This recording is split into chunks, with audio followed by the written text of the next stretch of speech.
Hey everybody, good morning. It's Saturday and I haven't even got a watch on, so I'm not sure what the time is. It's probably just a little after 8:30 in the morning. And it's a bank holiday weekend and we're coming to the end of the Mental Health Awareness Week, kindness being the theme for this year. So I've been thinking about what else I could share with you that might help you, especially in the time of lockdown, especially when you're spending more time with your family than perhaps you would do normally, and sometimes that can have its own challenges because we're caught up in a smaller space. So I'm just going to share with you a couple of stories, and I want to talk to you about the gift of time. So in the early 2000s, I worked in a place called Walworth, not Woolworths, a place called Walworth in southeast London, a very busy, very vibrant urban community. So if you don't know where Walworth is, it's got the Elephant and Castle, it's next to the Old Kent Road, it borders Brixton and Peckham. So really busy place, very intense population. As a police officer, it was a great place to work because you were dealing with things all the time. And I was a sergeant there, so that means that I'd taken promotion and was one rank above a police constable. And I used to perform the role of custody sergeant, which means every time a prisoner is brought in, you are the person, you've probably seen it on TV, the person that goes through all their rights and their legalities, and then you're responsible for looking after that person whilst they're in police custody. And we had this young girl, gosh, she can't have been any more than 12, 13, maybe a little bit older than that, but she'd been in and out of trouble for a long period of time. So ever since I was at Walworth for about 5 years, and she was always there, so her name was very well known. And she'd been arrested and brought in, I think it was for shoplifting, I can't really remember the details, and to be honest, they're not really that relevant. And we used to have these couple of cells that were kept for juveniles, and they were called juvenile detention cells. Now, the custody was constantly busy at Walworth, really busy, people coming in and out all the time, something always going on. It was one of those places where you never really had time to catch your breath, or to really spend any time with anybody and have a chat with them and have some human connection. It was pretty much in and out, and I, would do whatever I could to treat people with humanity and with respect, but it was a constant stream of people coming in, very busy place. And I'd met this girl several times, and it was night duty. I'll never forget it. It was night duty, and we had a quiet period, so everything was quiet. I was there doing my bits of paperwork, and I was going around checking on everybody to make sure they're all okay. And I poked my head into her, and she was still awake. Everybody else was asleep. Nobody wanted me. And I don't know what made me do it or why, but I just felt compelled to unlock the door and say to her, "Do you want to come out and just sit on the bench, have a cup of coffee?" And she said, "Yeah, I would actually. That would be great." So she came out and she sat on the bench. I got her a cup of coffee. I had one with her, and I just sat down and we spent some time together. And during that time, and it can be no more than 10, 15 minutes, morning Susie, during that time I found out a lot about her. So stuff I kind of knew but never knew. So as I've said before, I believe, and certainly for all the negotiations I've ever done with anybody, is that we all have a story. And what you see is just the surface, just the tip of the surface of what's really going on in somebody's life. And this was a typical example of that. So she shared some of her story with me, and I felt very privileged to be part of that. But her background story is her mum was a heroin addict.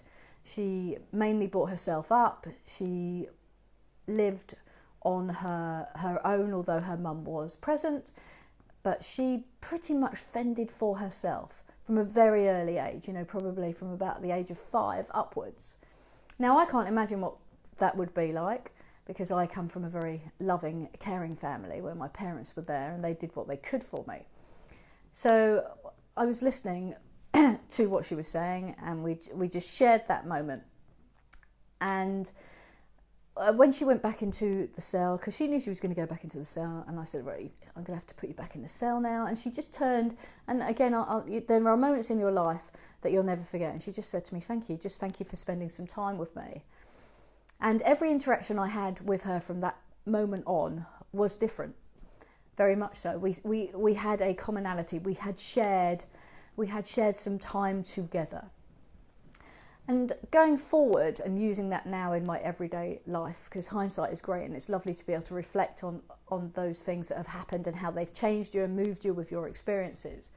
I remember getting the train home from work, and there was a guy on the train, and I would say he'd had a few drinks, and he was chatting to a variety of people. And you know what it's like on the train, especially in London.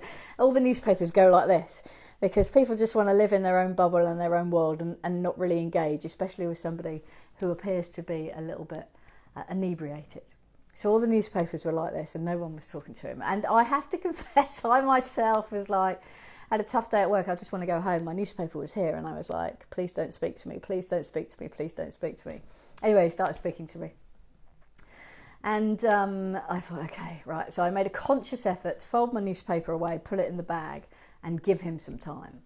And during just 5-10 minutes that we spent on the train together, he told me a lot about his own life, that he had split up with his partner, that he was really missing his little boy, that he didn't know how to cope with that, and that he really struggled every day to work out the best way forward.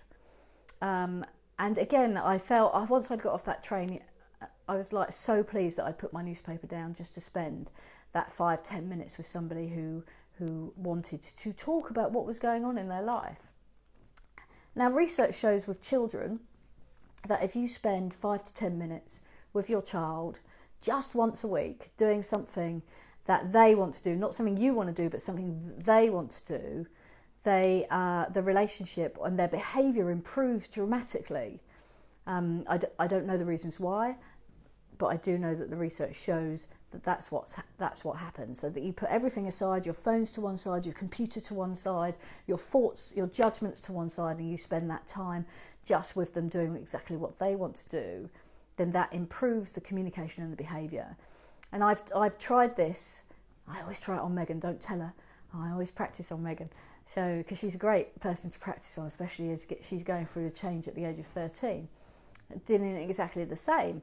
And the results were amazing, because our relationship progressed a lot quicker and a lot further, and every time we did it, we were able to have a better bond.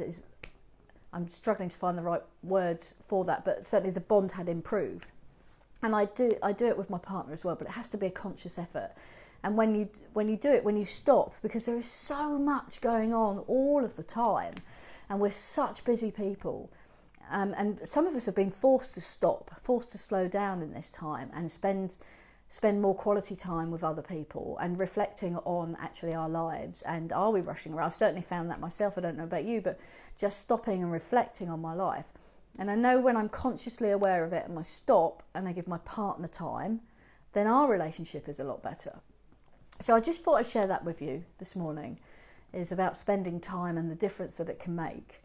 And the more quality the time, the more improved the relationship becomes. If you think about your relationships when you first meet somebody and you're really into them and you want to spend loads of time getting to know them, and you spend time wherever you can, whether it's on the phone for hours on end, or whether it's arranging to meet them, that you spend that time getting to know somebody. And then as the relationship cements, we start to spend less and less time with people because for some reason we get settled. But all it takes is just 5-10 minutes. And I'm just going to end on one more point. I've been lucky enough to be able to deliver food from our coffee shop across our little village and spend time with people who are living on their own, especially the older people. And even just those 2 minutes makes a difference for them, and I know it makes a difference for them because they tell me. And when I talked about kindness this week, about how when you do an act of kindness, it naturally releases the serotonin, the happy chemical in the brain, and makes you feel good about yourself, but it also makes the other person feel good. So that's it for today, just about talking about time. So if there's anybody that you feel that could do with a bit of time spent just being with them, give them a ring, send them a text, and I hope you have a great bank holiday weekend, and thank you for listening.